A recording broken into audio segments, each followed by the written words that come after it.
Senua finds a unique courage to keep pushing forwards on her quest, no matter what. She sees the world differently to those around her and faces challenges others would avoid. When driven so strongly by one powerful purpose, she will do anything to rid the world of the darkness. This is her life's mission, and she will not stop until she fulfills her quest. My name is Eddie, and I have lived with psychosis for most of my life. To me, psychosis means living in a different reality, a reality that isn't shared with other people. Often living with psychosis is dark and miserable. While experiencing psychosis, I've got to hear the voice of God, the opposite, seen and spoken with angels, and been to hell itself. Recovery college and peer support really did turn my life around. I thought I would never get better, and yet here I am.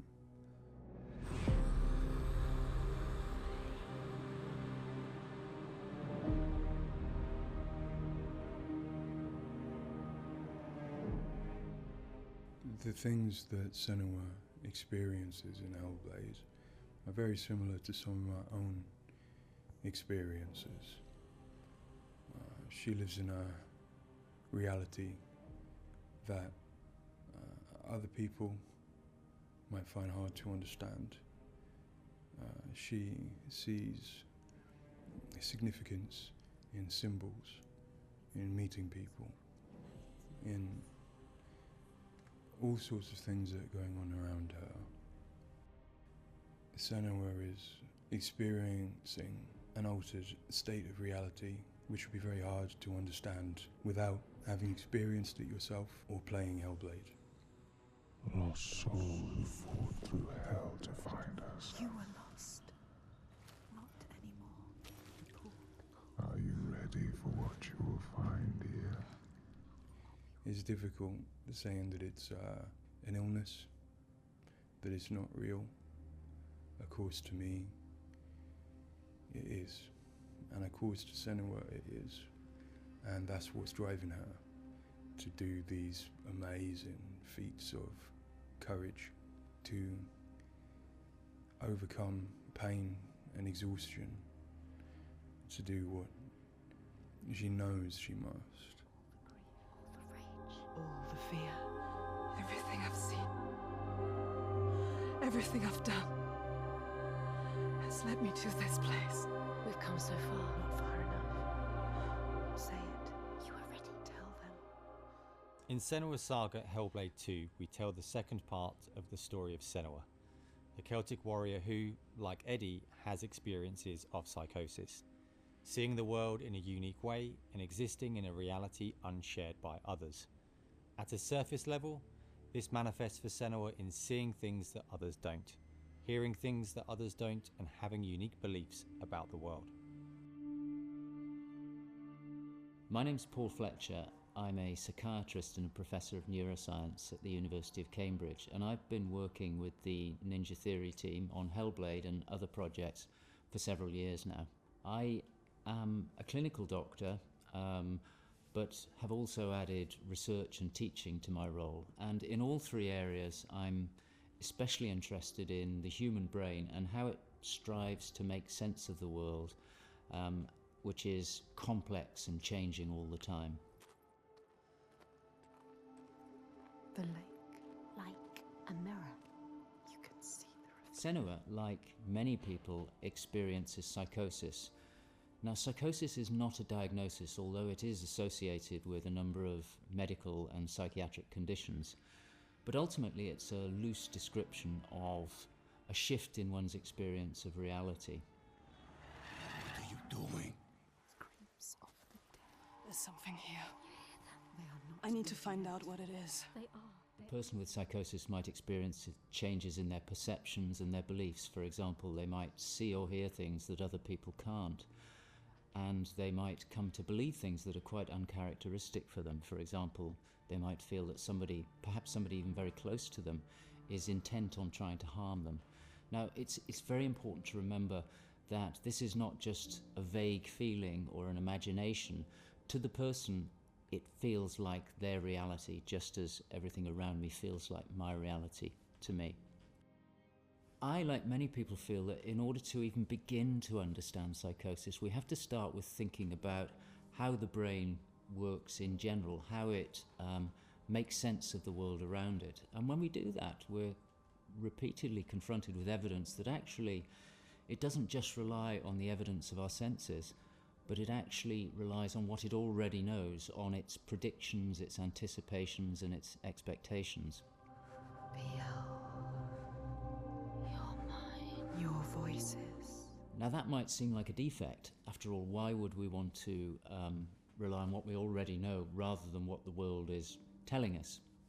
But if we did act simply as passive receivers, we would be completely swamped. We'd be like a newborn infant trying to make sense of the colours and shapes without any way of having a framework to try and understand those colours and shapes.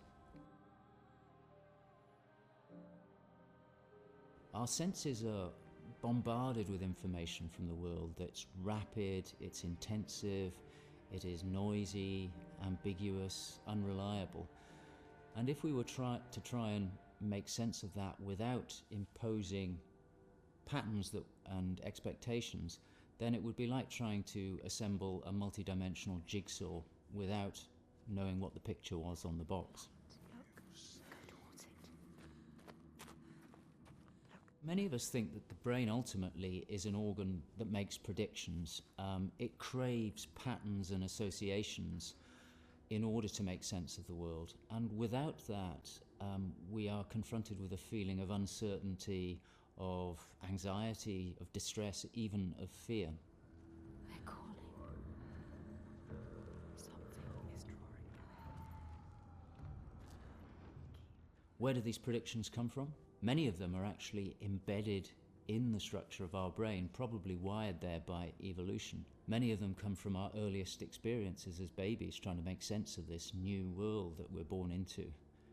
Many come from our early childhood experiences, from what we learn from others and how we interact with others, from our parents, our teachers, our friends.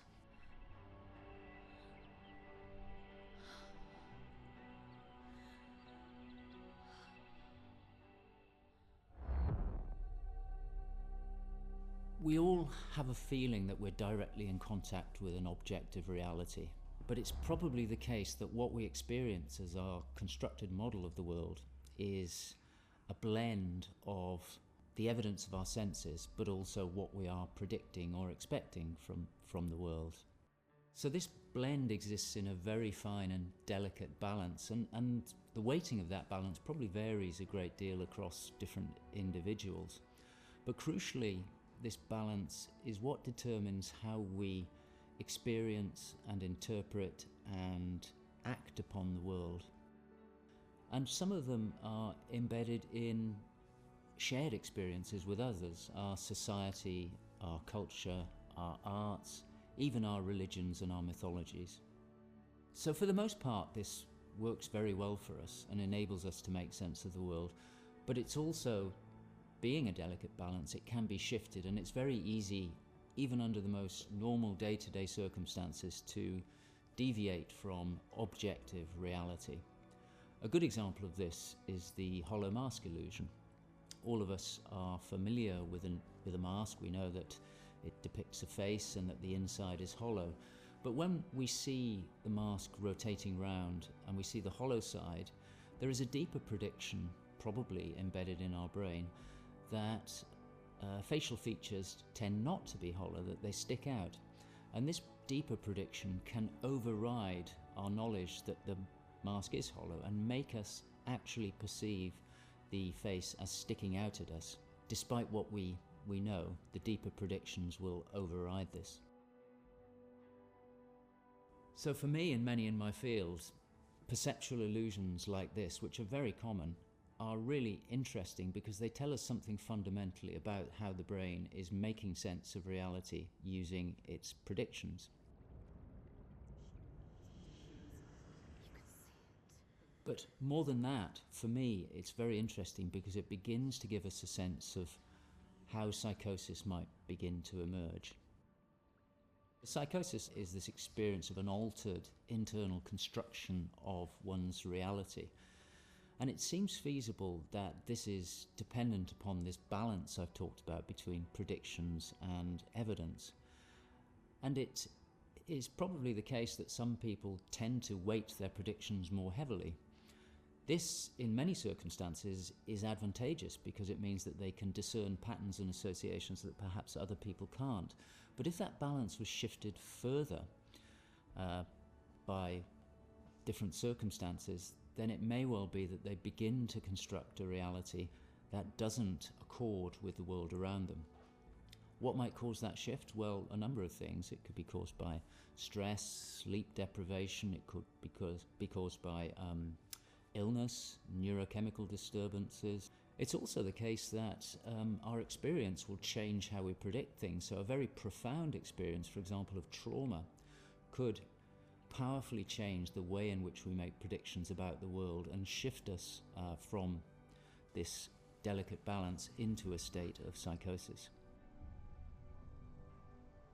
In the case of Senua, we know that from an early age she was able to discern patterns and associations that perhaps other people couldn't.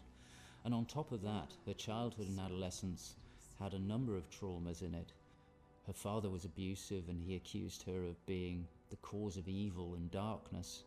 Her mother, who had the same capabilities as she did, was actually sacrificed for the same reason.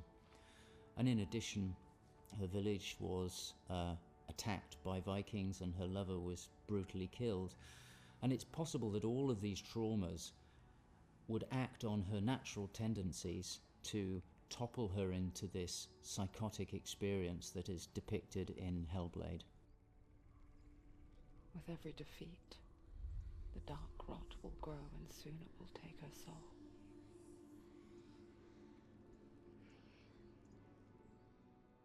In Hellblade's Senua's Sacrifice, we find Senua discovering and understanding her experiences. They're relatively new to her, and the pain and torment feels at its most acute. Having travelled to a new place, with a mind full of her trauma and truth stories of the Vikings, she embarks on a journey of coming to terms with what has happened in her life. Ultimately, rather than finding the unachievable certainty of rescuing Dillion, she achieves certainty in the realization that Dillion is gone forever. She learns to accept his death, and in turn, her experiences of psychosis. Even in darkness, the wonder and the beauty of this world never leaves us. It is always there, waiting to... In Senua's Saga, we find Senua at a different place on her physical and mental journey. Empowered with the sense that she has overcome her own darkness, she's now compelled to follow a new quest, to save her people from that same darkness. You smell their fear. He's here. Death is coming. Look at the bones. Death is coming. Look at the bones. That's going to be you. That's going to be everyone. In Sacrifice, Senua's psychosis is acute and all-consuming. She is preoccupied and absorbed by her experiences. To some extent, she is enveloped and enslaved by the darkness. She cannot ignore her voices and visions. She's totally committed to the quest within her altered reality. In Saga, there has been some resolution to this. There's no miracle recovery. She still experiences the voices and visions. She still has a changed reality. But the balance of power has shifted. She is the one who is able to be in control. She's able to resist and challenge the voices. She's able to make decisions that much more clearly reflect her own goals. They see through your lies, and I will show them how to see as I do. I will not appease your gods. I will destroy them. And in addition, in Saga, she is able to encompass the reality of others. She sees them for the constructions that they are, and she is able to interact with them. And I think that's a very powerful change and a very important area to explore. They have lost everything. In Saga, we've had the opportunity to explore the next phase of Senua's mental health journey. One where she's come to a place of understanding, but where she and us as creators have new challenges to overcome. Where Senua's belief system will clash with that of others. Her experiences will play out in the presence of people who don't share her perspective. And where she feels a new sense of power in being chosen for the quest, but also a new weakness, bowing underneath the weight of responsibility that sits on her shoulders.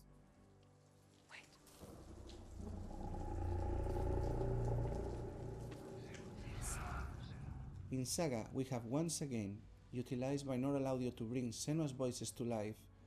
Her furies still travel with her, but their tone has changed this time.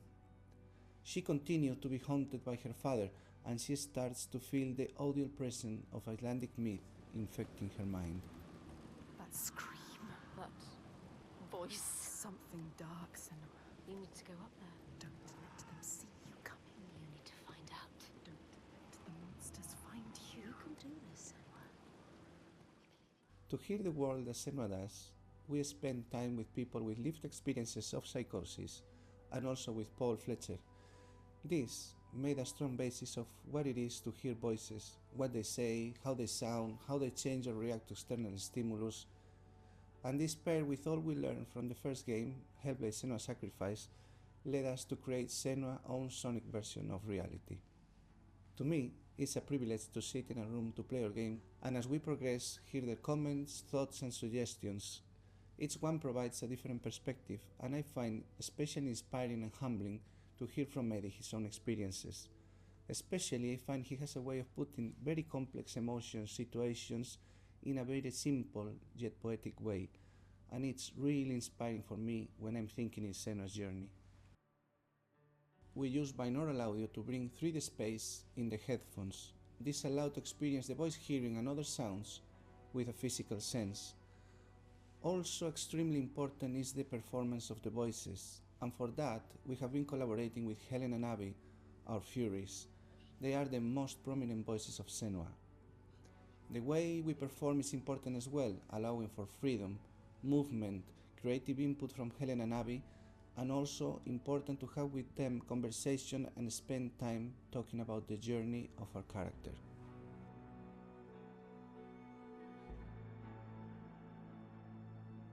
There is a lot of time gone into experimentation, so every sound in the game is connected in some way with the emotion that Senua is experiencing as she travels through Iceland, from the sounds of the nature to some of the musical moments.